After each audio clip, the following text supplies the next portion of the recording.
Kita nyo yan guys, puro ditch yan, ang dami. Dito ako sa park, naantay ko yung kaibigan ko.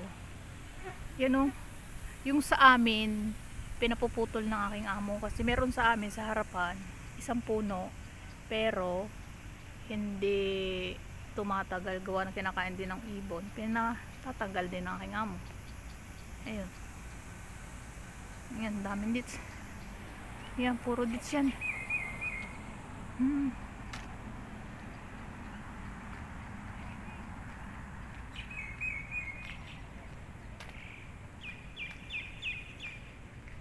Daming ditch guys, oh, yan oh. Pahinog na sila oh. Pwede nang putihin oh. Pwede na putihin. Yan oh.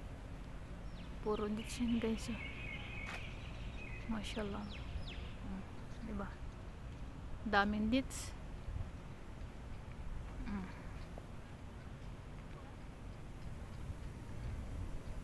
Nakababayan. Nantay ko lang si Mary dito sa may park. Punta ako na Mary.